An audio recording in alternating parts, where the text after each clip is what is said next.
ये कहानी रणथंभौर जंगल की है, जहाँ के सारे पक्षी अपने अपने मजबूत घरों में रहा करते थे। उसी जंगल में एक गरीब टूनी चिड़िया पेड़ की डाल पर रहा करती थी। उसका ना तो कोई घर था, ना ही कोई परिवार था। वो बिल्कुल अकेली थी। उसकी इस मजबूरी के कारण कोई पक्षी उसकी मदद नहीं करता था। इन दिनों बारिश का मौसम आने वाला था। सभी पक्षियों ने अपने अपने घरों को मजबूत कर लिया था, ताकि बारिश के पानी से उन्हें किसी भी समस्या का सामना ना करना पड़े। एक दिन टूनी चिड़िया डाल पर बैठी हुई थी, तभी उसके पास कुछ पक्षी आते हैं। अरे देखो पक्षियों, ये गरीब चिड़िया कैसे एक डाली पर बैठकर अपनी जिंदगी गुजार रही है। इस चिड़िया की इतनी औकात कहाँ है जो एक घर बना सके। अरे घर तो बहुत दूर की बात है, इस चिड़िया की तो घोंसला बनाने की औकात भी नहीं है। सारे पक्षी टूनी चिड़िया का गरीब और बेघर होने का बहुत मजाक उड़ाते हैं, जिससे टूनी चिड़िया उन सारे पक्षियों की बातें सुनकर रोने लगती है। फिर कुछ देर बाद वो पक्षी वहाँ से चले जाते हैं।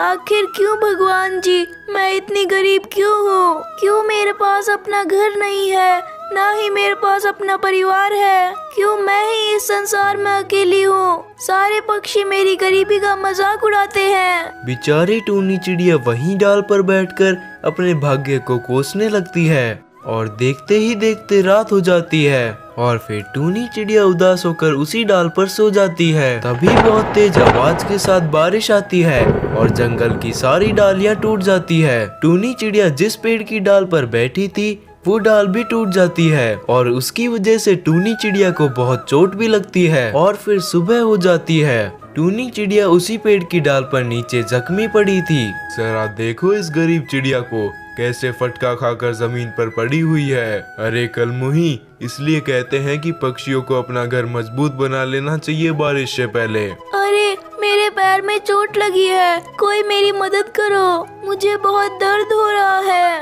अरे चल भाग, तुझे छूकर हमारे हाथ भी गंदे हो जाएंगे। सारे पक्षी टूनी का मजाक उड़ाकर टूनी को उसी हालत में छोड़कर वहाँ से चले जाते हैं। बेचारी सोनी चिड़िया बड़ी मुश्किलों से खड़ी होती है और वहाँ से उड़कर दूर एक बांस के खेत में पहुँच जाती है। सारे पक्षियों ने ठीक ही कहा था, मुझे एक पक्का घर बना लेना चाहिए, वरना बारिश में तो मेरी हालत खराब ही हो जाएगी। लेकिन मैं घर कैसे बनाऊं? मेरे पास तो पैसे भी नहीं है कि मैं एक घर बना सकूं। कुछ देर सोचने के बाद टूनी चिड़िया को अपने सामने रखी बांस की लकड़ियाँ दिखाई देती है। उसे एक आइडिया आता है।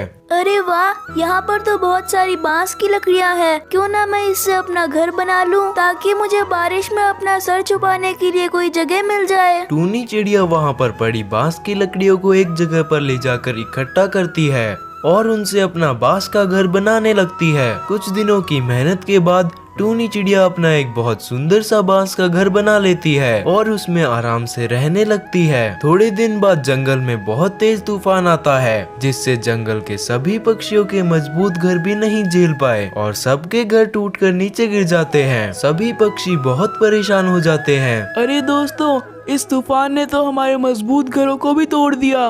अरे भाइयों, मैंने सुना है टूनी ने बहुत मजबूत बांस का घर बनाया है। चलो उसके पास चलते हैं, शायद वो कुछ मदद कर दे। फिर सारे पक्षी टूनी के घर पहुंचते हैं। अरे टूनी, तेरा बांस का घर तो बहुत मजबूत है। हम सबके घर तो तेज तूफान में गिर गए, लेकिन तेरे इस घर को तो कुछ भी नहीं हुआ।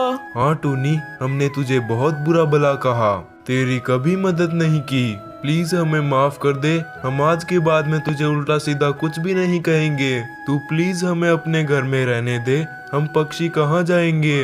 कोई बात नहीं पक्षियों, तुम्हें तुम्हारी गलतियों का एहसास हो गया है, इतना ही काफी है मेरे लिए। आ जाओ, मेरे घर में आ जाओ। फिर टूनी सभी पक्षियों को अपने घर में बुला लेती है और वो सब खुशी खुशी टूनी के साथ रहने लगते हैं।